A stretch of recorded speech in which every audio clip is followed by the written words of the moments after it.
Revolusi industri itu berbicara tentang wilayah Eropa.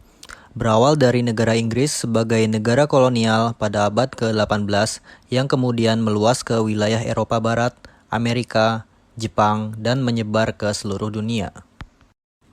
Selanjutnya, apa sih revolusi industri itu? Revolusi industri adalah perubahan yang cepat di bidang ekonomi, yaitu dari kegiatan ekonomi agraris ke ekonomi industri yang menggunakan mesin dalam mengolah bahan mentah menjadi bahan siap pakai. Revolusi Industri 1.0 ditandai dengan adanya mesin uap yang ditemukan oleh James Watt pada sekitar abad ke-18. Revolusi ini dicatat sebagai sejarah yang berhasil meningkatkan pertumbuhan perekonomian secara drastis, di mana selama 2 abad setelah revolusi industri terjadi peningkatan rata-rata pendapatan per kapita negara-negara di dunia hingga mencapai 6 kali lipat. Revolusi industri generasi 2.0 ini ditandai dengan kemunculan pembangkit tenaga listrik dan motor pembakaran dalam. Penemuan ini memicu kemunculan pesawat telepon, mobil, pesawat terbang yang mengubah wajah dunia secara signifikan. Kemudian, revolusi industri 3.0. Berbeda dengan revolusi industri yang pertama dan kedua, revolusi industri ketiga ini ditandai dengan digantikannya tenaga manusia. Bisa dikatakan bahwa revolusi industri ketiga ini merupakan saat di mana penemuan mesin penggerak memiliki kemampuan untuk berpikir secara otomatis, seperti robot ataupun komputer. Adanya revolusi industri ketiga ini menggeser era industri yang perlahan berakhir dan digantikan dengan era informasi. Dan yang terakhir yaitu revolusi industri 4.0. Hal ini diawali dari revolusi internet. Perkembangan revolusi industri 4.0 dimulai pada tahun 2016 dengan ditandai adanya digital economy, big data, Internet of Things, robotik, cloud system, yang semua aktivitasnya berbasis teknologi.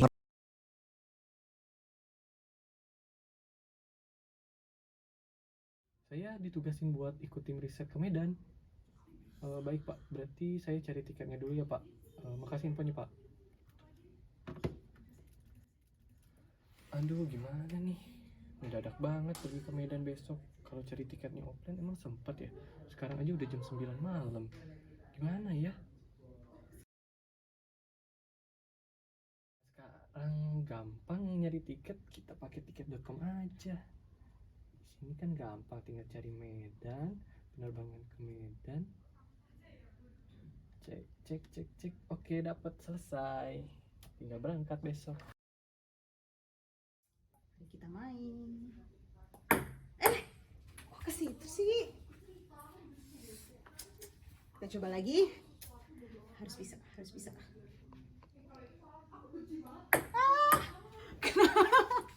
Kenapa sih? Susah banget ya main tenis. Belajar di mana ya? Oke, kita cari aja. Karena udah canggih, cari aja deh cara bermain tenis meja.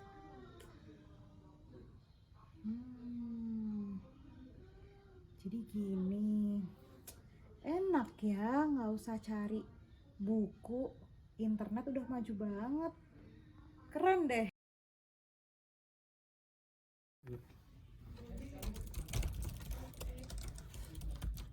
Van, Apaan?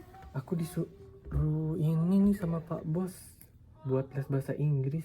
Les bahasa Inggris? Iya, gimana ya?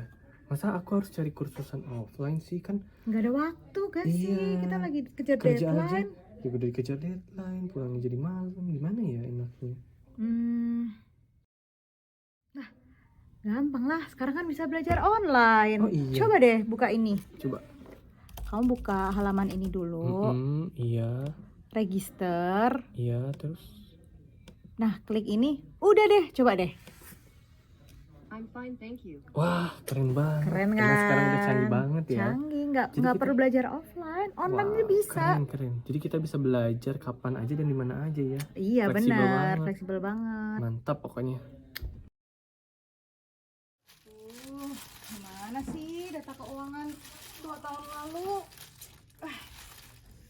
Mana diminta sama auditor? Gimana ya? susah banget, datanya banyak banget.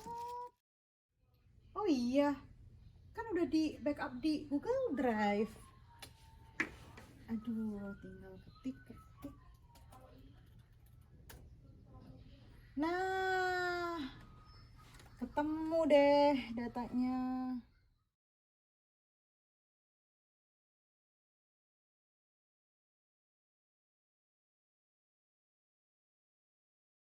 Saya bekerja di Kementerian Dalam Negeri. Pengaruh revolusi industri 4.0 pada instansi pemerintah terlihat pada penggunaan teknologi dalam menyelesaikan pekerjaan di kantor, mulai dari sistem absen yang sudah menggunakan aplikasi, persuratan secara elektronik, hingga terdapat aplikasi-aplikasi yang memudahkan pekerjaan, dan lain sebagainya. Di Kementerian Dalam Negeri sendiri, sistem absen dengan menggunakan aplikasi sangat memudahkan para pegawai, terutama pada saat pandemi, sehingga pegawai dapat absen walaupun sedang WFH.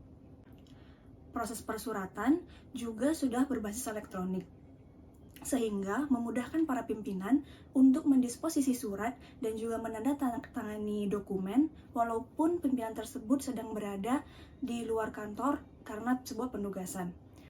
Selain itu, terdapat aplikasi-aplikasi pemerintahan yang sangat membantu pegawai dalam melakukan tugasnya. Di Kemendagri sendiri, terdapat aplikasi yang memudahkan pemerintah daerah dalam melakukan pengelolaan keuangan mulai dari penganggaran hingga pertanggungjawabannya. Selain itu, terdapat pula web-web yang digunakan untuk konsultasi, sehingga pemerintah daerah tidak perlu datang secara langsung untuk melakukan konsultasi, hanya perlu mengakses web tersebut sehingga dapat melakukan konsultasi online.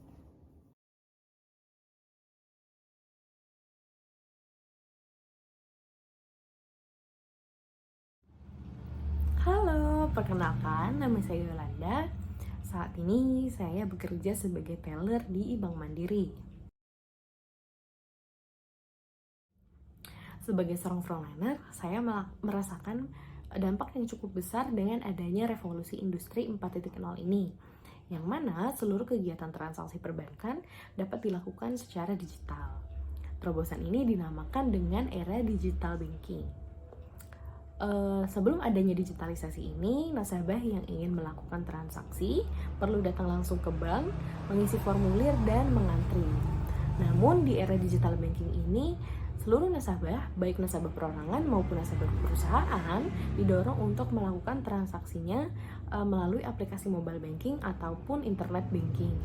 Nasabah perusahaan pun juga diharapkan dapat melakukan kegiatan transaksi finansialnya secara mandiri, sehingga nasabah tidak perlu lagi untuk datang langsung ke bank dan mengantri.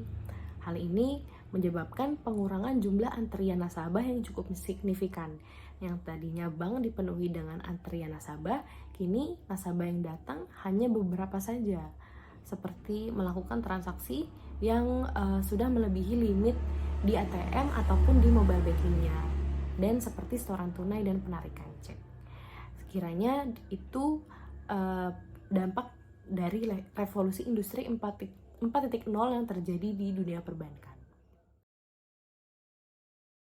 Nah, gimana teman-teman? Mulai dari perkembangan sampai penerapan revolusi 4.0. Keren banget kan? Selain itu, revolusi industri 4.0 ini memiliki dampak positif maupun negatif loh. Beberapa dampak positifnya adalah mempunyai potensi memberdayakan individu dan masyarakat, menciptakan peluang baru bagi ekonomi, sosial, maupun pengembangan diri pribadi. Dampak positif yang kedua yaitu revolusi industri menciptakan peluang bagi manusia untuk berinovasi sehingga dapat meningkatkan efisiensi kerja. Bahkan dalam bisnis, adanya revolusi industri dapat meningkatkan pendapatan, pangsa pasar, dan keuntungan. Dampak positif lainnya adalah data dan fasilitas produksi yang terhubung ke cloud computing juga menjamin keamanan data yang lebih baik, tertata, serta ringkas. Dampak positif selanjutnya adalah sistem yang digunakan lebih canggih dan dapat dikontrol atau dikendalikan secara real time. Adanya sistem yang canggih ini juga dapat mengurangi kemungkinan terjadinya human error, karena komputer yang menjadi kontrol bisa menghasilkan pekerjaan yang konsisten. Walaupun revolusi industri 4.0 ini memberikan banyak dampak yang positif, terdapat pula dampak negatifnya loh, seperti yang pertama adalah kemungkinan berkurangnya kebutuhan tenaga manusia dalam proses industri karena semua sudah dilakukan secara otomatis oleh mesin.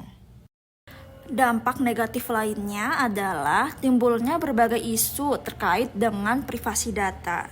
Yang terakhir adalah diperlukannya kontrol yang ketat dari manusia karena tidak ada dan tidak akan pernah ada kecerdasan AI yang mampu mengalahkan kecerdasan manusia.